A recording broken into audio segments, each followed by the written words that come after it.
Hi, my name is Dan Nelson, and I want to show you today a wonderful product called shell paper. Not to be confused with shelf paper. It's from Nepal. It's rice paper on the back, and on the front it's got this delightful striated linear texture and shells, literal ground up shells on it, so we get a little bit of sparkle and a really nice toothy texture. Here's what we're going to do with it. We're going to mount it onto a piece of foam core and then do some artwork in it. And to do that, I'm going to use spray fixative, and I'm not going to spray this indoors. I wouldn't recommend that you spray it indoors either. So you're going to follow me outside in a few minutes to do the spraying. But before we do that, I'm going to do a couple fun things, taking advantage of the texture in this paper. And you're going to watch me first cut a strip. I've already done several others so that I only have to show you one time. The strip that I'm cutting off right now, I'm going to use as a frame or a border on this when we're all finished. Okay, so I have my strips laid out over here. The other thing I'm going to do, just for fun, to take full advantage of the texture in this paper, is instead of mounting it so the lines are either horizontal or vertical, which would sort of be the first impression after playing with it for a while, I'm going to mount it so that the lines go at an angle. And then when I put the frame on it, that will, in a sense, straighten it up in our minds. Now, before we go outside and spray, though, let me explain to you how we're going to do this.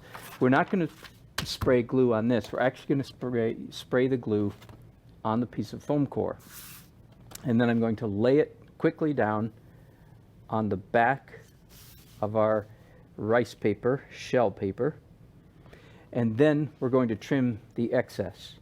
So I'm going to go ahead and cut the paper right now with lots of extra room so that I don't have to be fussy or slow when I am placing the foam core on the paper. I don't have to be careful.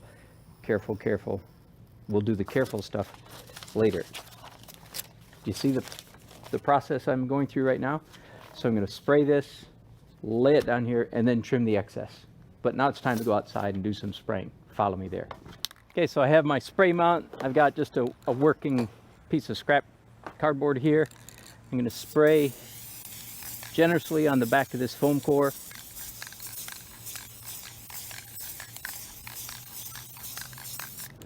And then take the shell paper, make sure I'm doing it right side up. Apply that to the foam core. When I go inside, I'm going to carefully take my X-Acto knife and trim off the excess.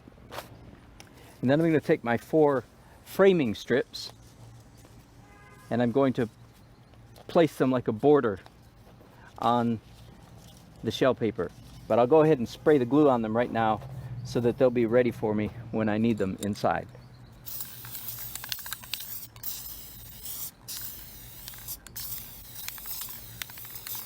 Whew, I'm glad I'm doing this outside.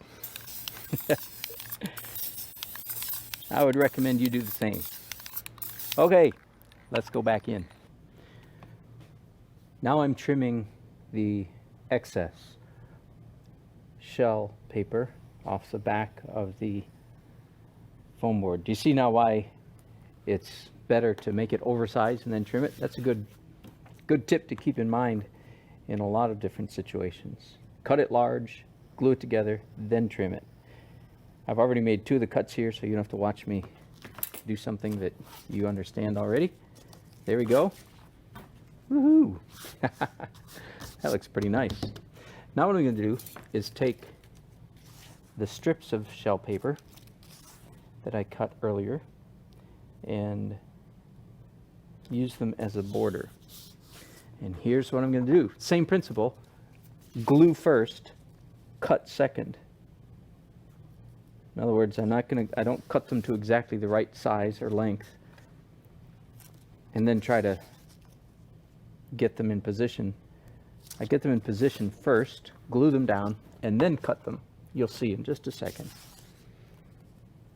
And I'm doing this just because it came to mind to take full advantage of the delightful texture of the shell paper. I'm going to do a mitered corner. You'll see what that means in just a second if you don't understand that word. I'm cutting here, I hope, through 2 layers of shell paper. Peel off the top one, that's easy enough. Peeling off the second one, that's going to be a little trickier, but I'm hoping I can do it. That'll do. Same thing here. That's called a mitered corner, where it comes together at an angle. Got it? Just for fun. Everything I do is just for fun, so I invite you to have fun with me. Good enough art is art that you enjoy doing. I'm changing my mind on this one, by the way. I've decided that it's easier just to trim it this way, and we still end up with a mitered corner.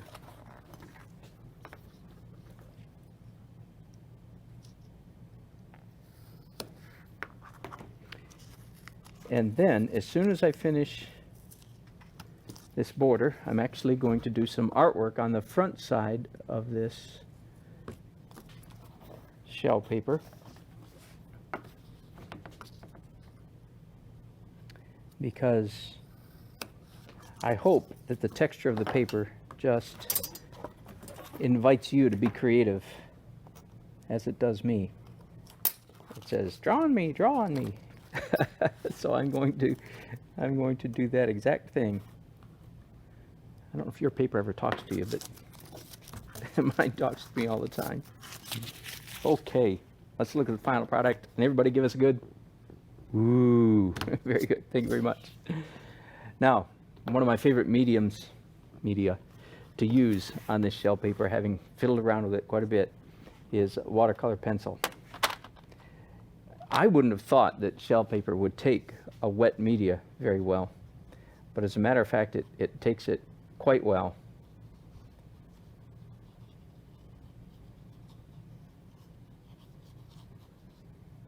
And I'm going to start by doing a very loose rendering of a mountain. What else? A couple trees on each side.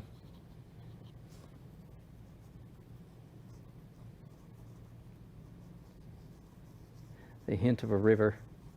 Good enough. We have not got all day. So I'll just do a quick sketch. That was in what color? Bark, they call it. Dark brown. Hark, it was in bark. I'm going to use bright blue. Sure, let's go with bright blue. If you've never used watercolor pencils before, I certainly recommend them. They're great fun. If you're a watercolor artist, watercolor pencil is just sort of a natural adjunct or corollary to the skills you've already developed as a watercolor painter. Just gives you one additional tool, one additional dimension. And there are many ways to use them. The way I usually use them is I do a drawing first and then apply water and lift up parts of the drawing to get my watercolor pigment. And I'm going to, you can hardly see this really, but I'm going to give just a faint blush of blue to the sky.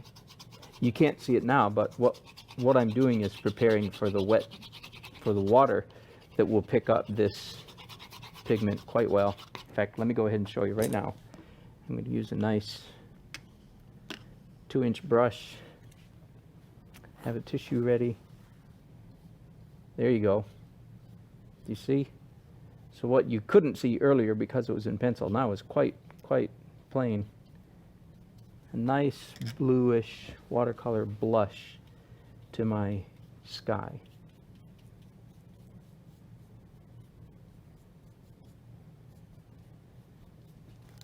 I don't want too much. I want it to be kind of subtle.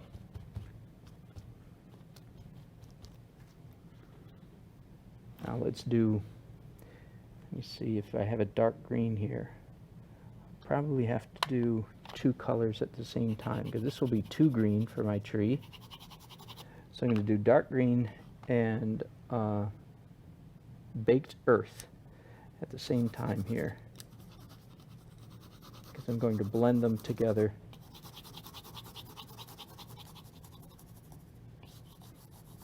With my water. It looks like I'm getting more baked earth than green. You ever drawn with two pencils at the same time? Great fun. I'm not sure I have either.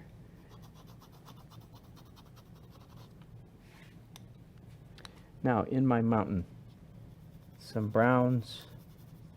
I'm going to come back with white. I'll just go ahead and tip my hand to you. I'm going to use this Turner Acryl Gouache Soft White Paint. Delightful stuff, very opaque. And I'm going to do that last to get my white highlights, like snow on the mountain. Maybe some mist rising from between these trees. Okay, I'm going to stop talking so you can just watch for a few minutes.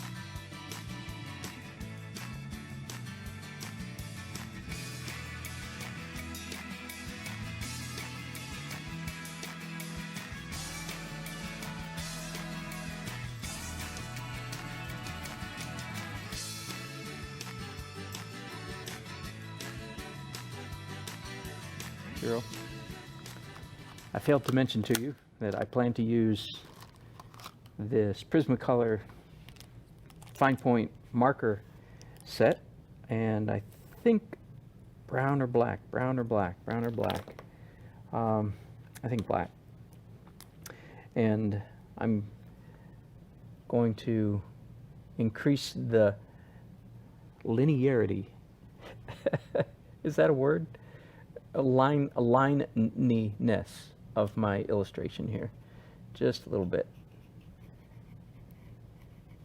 So again, you can watch me do this quickly.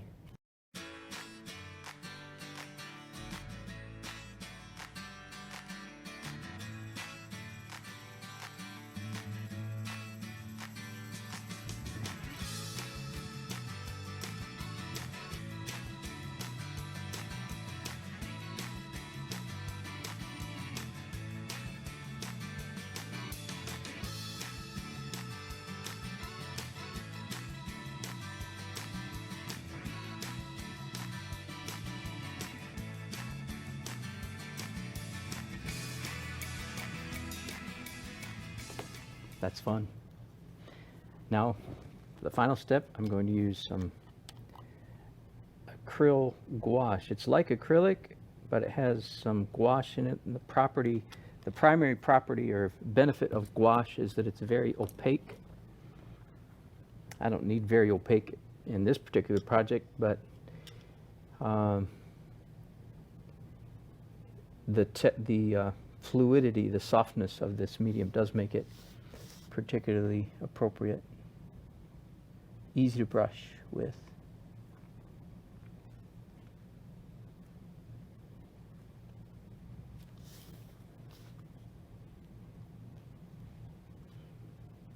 This paint, of course, comes in a whole range of colors. I think I'm just going to use white today, but we'll see. I reserve the right to change my mind. That's the essence of being an artist, isn't it? So one thing leads to another. People come up to me often when I'm painting outside, and they'll look at a nearly finished painting and they say, "Wow, and to think you had all that in your mind before you started." I'm usually nice, usually, and I just smile and say, "Yes." But inside I'm going, "No, not at all. I made it up as I went along, one step at a time." If you're an artist, you understand that process. It's more like feels more like a process of discovery sometimes than it does invention. I'm not making this stuff up. I'm like anyway, I'm getting weird on you. I'll let it go at that.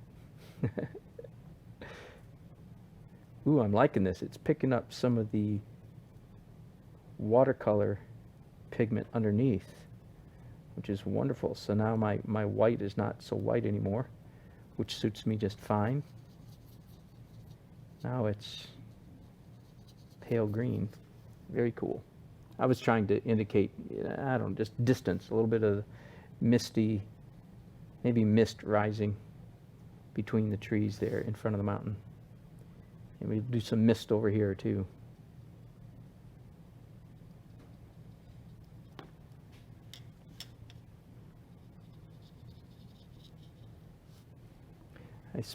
Took many trips, had the wonderful privilege of visiting the Rocky Mountains many times when I was, well, all through my life, but starting when I was a kid. And will never forget the impact that those mountains had visually on me. And just between you and me, I'm positive that this is one of the Grand Tetons. They have a certain feel. So just in case you were wondering, I'm not operating from a photograph. I'm operating from a photograph that's in my head. Okay, and then this little mountain stream here in the foreground, bubbling over the rocks.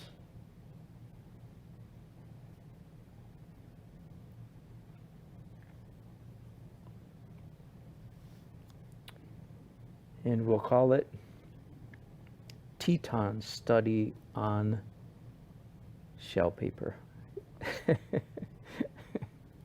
How pompous. Anyway, either that or we just call it, heck, having fun with new media.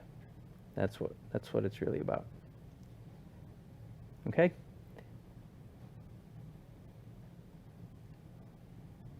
Don't want to overdo it. A couple more touches. And of course, the all-important signature. And we're done. Pick up some shell paper, play with it, play with everything else I've played with. Most of all, have fun playing. Let me know how it goes. Visit me on my website, dannelsonart.com, and I'd love to hear from you. Thanks for watching. Bye-bye.